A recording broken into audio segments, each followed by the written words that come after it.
Sure. All right, so let's talk about today's slate. Every line that we mentioned today is going to be courtesy of our friends over at Bet Rivers Sportsbook. Remember, if you use the promo code 250MATCH, you will receive a $250 bonus on your first deposit. Jeffrey, what do you like? I don't really love anything on today's slate. I kind of think, I'll look, this is a weird place to start, but I do want to start with the Missouri Valley title game. Yeah, that's fine. I think it's interesting because Drake is they have one of the more unique profiles I've seen in a while when it comes to a bubble team. They're 23-3. Yeah. They have 2 bad losses. Their only good win is at overtime at home against Loyola. They are playing without 2 starters who I believe you could probably say are their two of their best, if not their 2 best players.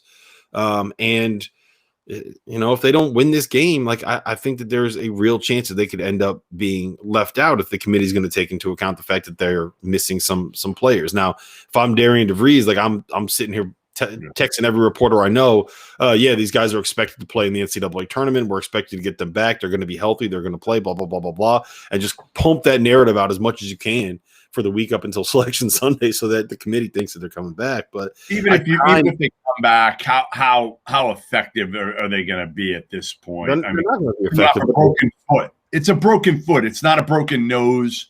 It's not a broken arm.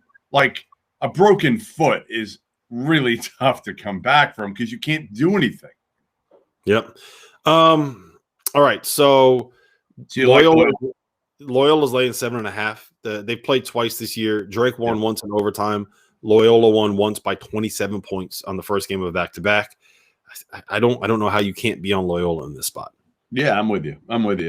And likewise, can I say the same thing? We'll knock out 2 title games in one shot here. I like Winthrop against Campbell in the Big South title game. It's played in Rock Hill, number 1. And Winthrop has been pretty damn dominant this whole year, especially in league play. They're given 11.5 against Campbell. I don't know. I just think Winthrop's like a really dangerous first-round matchup for anybody this year. I would not want to play him. Pat Kelsey's got a veteran team. He's got a really good point guard in Chandler Valdron, who is like 6'7", and he's really unorthodox and terrific passer. And they got some like high major type talent, so I think I would take both favorites in those, Loyola Chicago and Winthrop, given 8.5, given 11.5 in the Missouri Valley and Big South title games there. Yeah, and they also just the one thing that I would be a little bit worried about is that many points in a title game.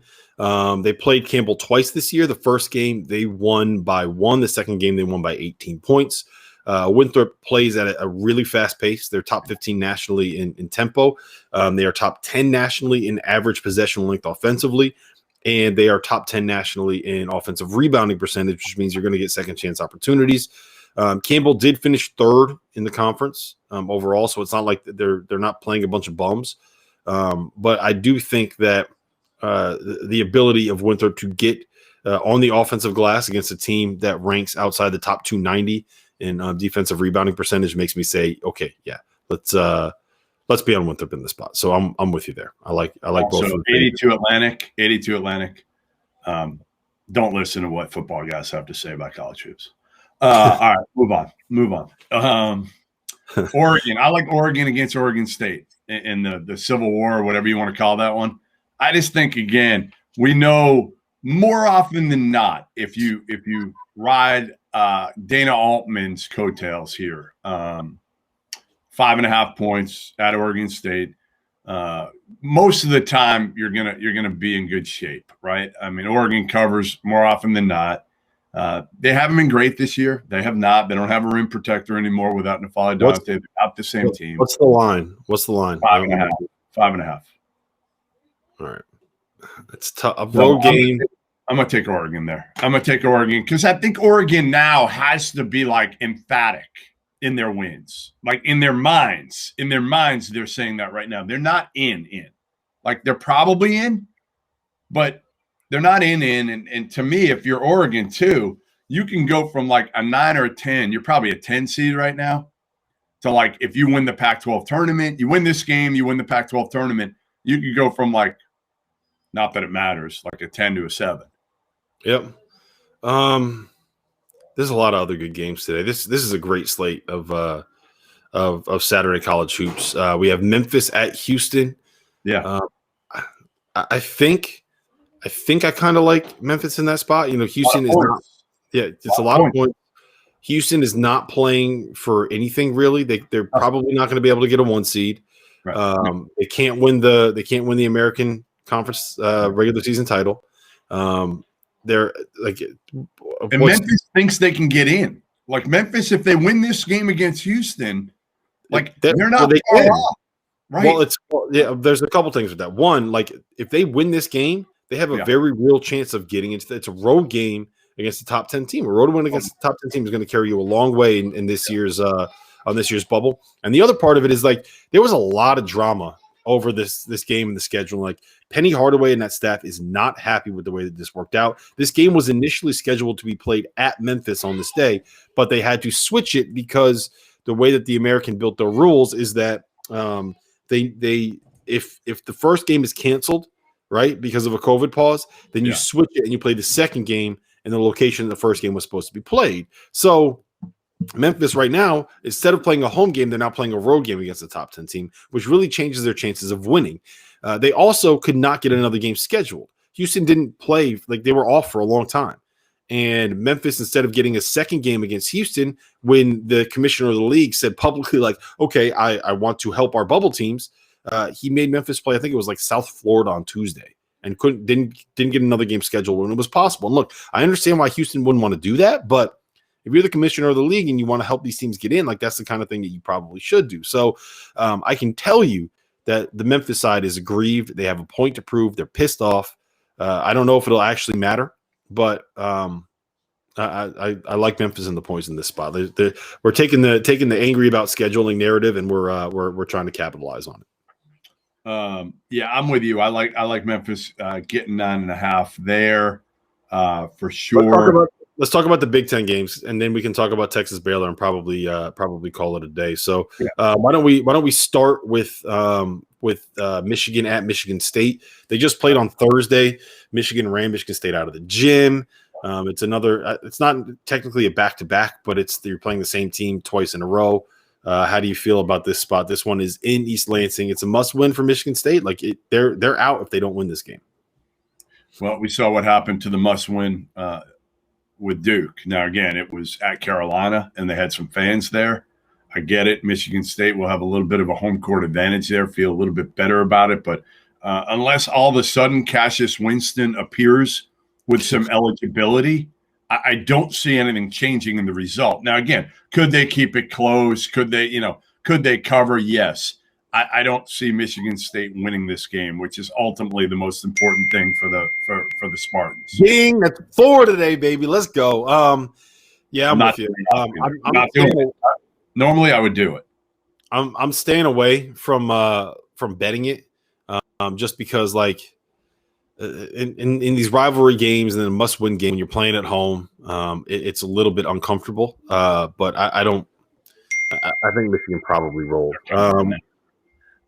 We have Iowa, Wisconsin. Iowa's laying 7 points. Wisconsin has lost. It feels like 27 games in a row. let me bring it up exactly. So Shout out to Hummel who called this from the. We're not shouting out Robbie Hummel. We're not shouting. We're shouting him out. He was right. He's not often right on things. So when he is correct, give him a little credit. You know what's funny? If you look in the comments right now popping up on the YouTube channel, he had something where he said like LaMelo Ball is going to be a bust, and the LaMelo Ball fans have found it, and so they've been commenting on that YouTube video like, look at this clown, like who the hell is this guy? What does he know about basketball? Have you ever played in the NBA? It's just like, yes, he has. It was a bad take, but he has. Well, you know what? The problem is we were all clouded by LeVar. That's the problem, ultimately. You guys were. I've been in on LaMelo Ball being a star. I said if he could figure out I felt like it would take time in the right situation, and I wasn't sure Charlotte would be the right situation. But Gordon Hayward being there. To be clear, I did not think he was going to be this good, this quick. No, but I thought he was very clearly the best prospect in last year's draft class. Yeah. I would have taken them number one. Like I just basketball savant. Last thing about Wisconsin before we both say that we're going to take Iowa in this spot.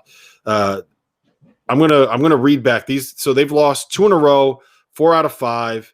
The last time that they beat a team that wasn't one of the bottom 3 teams in the Big Ten was a win at Maryland on I don't even know what date that was, but it was like about 8 games ago. It was in January, and that win at Maryland is the only time that they've beaten a likely tournament team since they beat Louisville 85-48. Since then, they beat Nebraska. They won at Michigan State. They beat Minnesota. They beat Indiana. They won at Rutgers too. I missed that.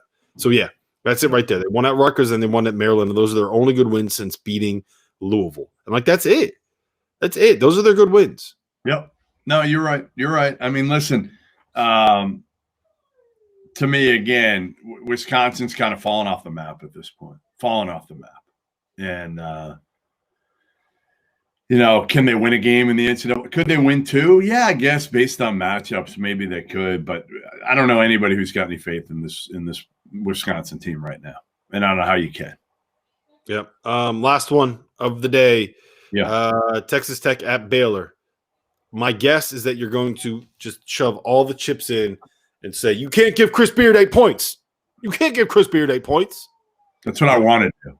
That's what I want to do, but not against Baylor. Like. I can't do that against Baylor, honestly, because if Baylor keeps getting back to how they were, to how they were prior to their pause, they could run Texas Tech right out of the gym. They could run them right out of Waco, make them walk back to Lubbock. I don't know how far that is. Why are you putting Gary Parrish and LaMelo as a star on there? Why? Gary Parrish. Yeah. Okay. Anyway, all right. So I'm not touching that Texas Tech Baylor game. I don't have a good feel on it at all. So I'll just say this. I think that both of these defenses are going to kind of wear people down.